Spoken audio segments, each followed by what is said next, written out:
उपासना करो। Hallelujah, hallelujah. केवल किसकी उपासना करो? केवल का समझते हो? सिर्फ और सिर्फ वन एंड ओनली, अंग्रेजी में बोला था, वन एंड ओनली, सिर्फ और सिर्फ एकमात्र परमेश्वर का उपासना करो। हालेलुया। सबको समझ में आया? सबको समझ में आया? दिन में अगर कुछ मूर्तियां हैं तो आप क्या करो? आपको समझ में आया बहन जी? सिर्फ और सिर्फ किसकी उपासना करो? कितना है वो? 3 है। नहीं, यहोवा कितना है? एक ही है। हालेलुया। कलीसियाओं में भी गलतफहमी है कि यहोवा 3 व्यक्ति है और 3 मिलके एक है। इसको मैं कचरा बोलता हूं। इसको क्या बोलता हूं मैं? कचरा। हालेलुया। हाँ, ओके सर। नहीं, अभी 4 बार किए ना। बढ़िया।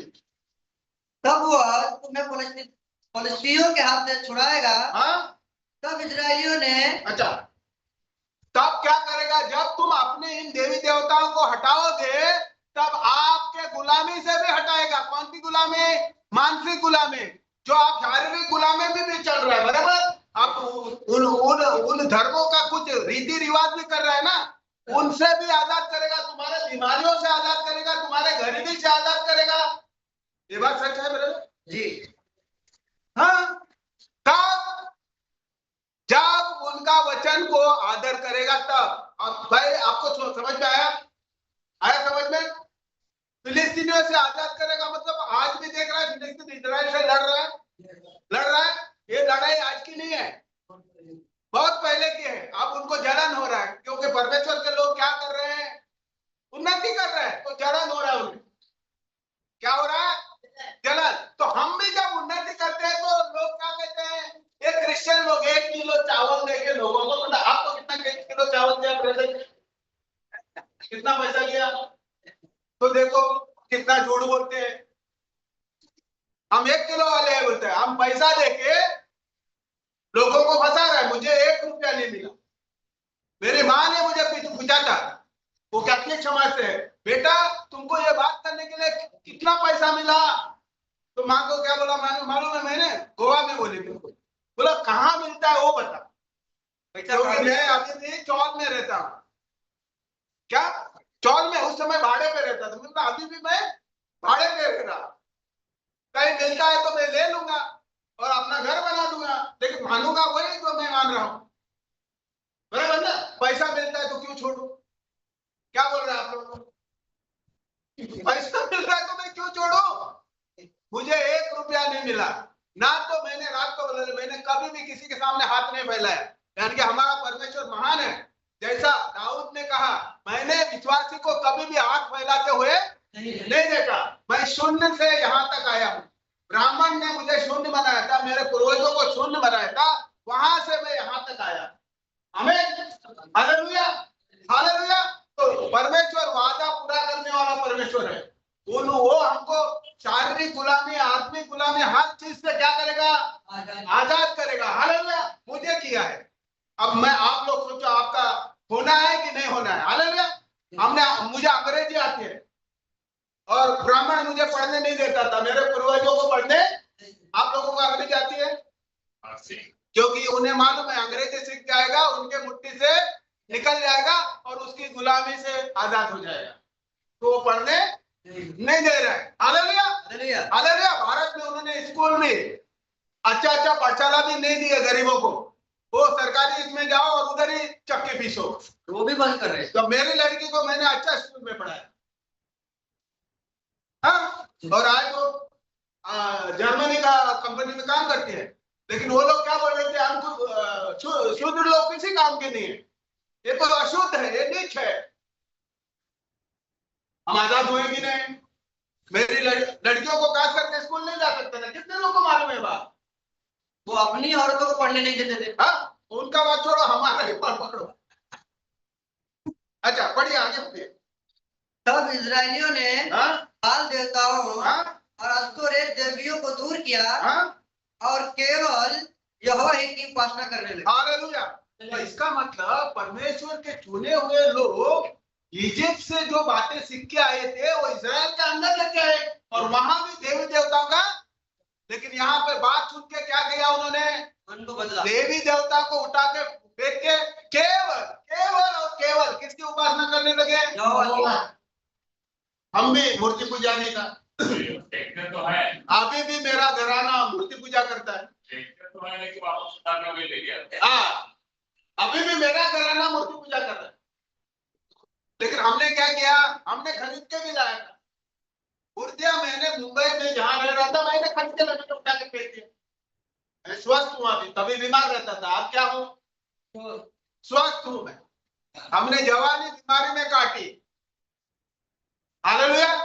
17 के उम्र से लेके 35 उम्र तक मैंने बीमारियों को झेला। यहाँ तक आत्महत्या करने तक मैं मजबूर हो चुका था बीमारियों के लिए। लेकिन आज देखो, आज चंगा वाला है। परमेश्वर ने मुझे आजाद किया, आर्थिक व्यवस्था से भी आजाद किया, शारीरिक गुलामी से आजाद किया हमें, और मेरे को उन्नति की ओर बढ़ाया। Hallelujah, hallelujah. आज मुंबई में फ्लैट खरीदने का सोचता हूं मैं। बोलिए, जहां मेरे माँ बाप ने मेरे लिए 1 रुपया नहीं छोड़ पाया, क्योंकि उनके पास था नहीं। मेरे माँ बाप मेरे को 1 रुपया छोड़ नहीं पाए, क्योंकि उनके पास था नहीं। लेकिन आज मुंबई में अगर कोई फ्लैट खरीदने का सोचता है तो ये मतलब उन्नति की बात हो गया ना। हाँ, है ना। कैसे हुई, परमेश्वर ने हमें क्या किया, हर एक गुलामी से क्या किया, आजाद किया। मैं दारू पीता था, सिगरेट पीता था, तंबाकू खाता था, गुटखा खाता था। ज्यादा नहीं, थोड़ा बहुत। थोड़ा भी खाना गुनाह ही है ना। दारू भी मैं बेवड़ा इतना बड़ा कभी कभी, लेकिन दारू दारू ही है ना। कभी कभी मैं भी पी लेता था, कभी कभी, क्योंकि मैं बहुत कैलकुलेशन करके जीने वाला व्यक्ति हूँ पहले से। जब मैं प्रभु में नहीं था तब भी। लेकिन एक बार 1 रुपया चोरी करो या लाख रुपया चोरी करो, चोरी चोरी है। तो ये सब चीजों को मेरे से हटाया परमेश्वर ने। मुझे चाय का भी नशा नहीं। बोलिए, ऐसा कोई व्यक्ति है जिसको चाय का भी नशा नहीं था? हालेलुया। गाली, गुस्सा, ये भी नशा है। गुस्सा भी नशा है, गाली भी नशा है, जलन भी नशा है, किसी को चिढ़ाना भी नशा है। आप लोग सोचेंगे क्या बात करते हैं ब्रदर? बाइबल में लिखा है बात कि पापी को पाप करना स्पर्धा जैसा है। स्पर्धा किसको बोलते हैं मालूम है? स्पोर्ट्स, खेल, खेल जैसा है। पापी को पाप करना खेल जैसा है। हमें हाँ, तो इन्होंने क्या किया, सब देवी देवता को उठा के किसका सिर्फ किसका उपासना किया? अभी यहोवा, यहोवा की। गिनती का 33 का 50 और 56 पढ़ो। गिनती की पुस्तक अध्याय 33 वचन 50 से 56। फिर मोआब के आराबा में यहोरियों के पास की यरदन नदी के तट पर यहोवा ने मूसा से कहा, इस्राएलियों को समझाकर कह, इस्राएलियों को समझाकर कहा, जब तुम यरदन पार होकर कनान देश में पहुंचो, जब तुम यरदन नदी पार करके कनान में पहुंचो। कनान की तो उस समय आज जो इजराइल है वो पहले कनान नाम से जाना जाता है। किस नाम से? कनान नाम। कनान नाम से। हाँ, आगे। कनान में पहुंचो तो उस देश के निवासियों को उनके देश से निकाल देना। और उनके देश से निकाल देना। कौन थे वहां पर? सब गैर यहूदी थे और पाप करने वाले लोग थे। कौन से लोग थे? उन्हें तो हटा दो वहां से। आगे। और उनके सब नक्शासीदार पत्थरों को और ढली हुई मूर्तियों को नष्ट करना। अच्छा, और ऊपर से क्या कहा? जब उस देश में तुम जाओगे तो सब उनके जो पूजा करने का जो भी हथियार मूर्तियां है उनको क्या करो? नष्ट करना और उन्हें हटा देना। तो आप कलीसिया में आके आपको वही करना है, इन सब चीजों को नष्ट करना है। नहीं समझ में आ रहा है लोगों को? आज्ञा क्या दिया? कनान में जैसा जाओगे वहां के सब लोगों को क्या करो? सब लोगों का जो मूर्ति करने का, पूजा करने का उन चीजों को क्या करो? बोला नष्ट करो। क्यों? आगे बढ़ो। और उनके सब पूजा के स्थानों को ढा देना। अच्छा, मतलब सब पूजा के स्थानों को ढा देना। ढा देना मतलब गिरा देना। तो हम कुछ लोग यहाँ, वैसा मैं वापस बोल रहा हूँ, कुछ लोग बोलेगा हमने डाल दिया, लेकिन यहाँ से भी डाल दो।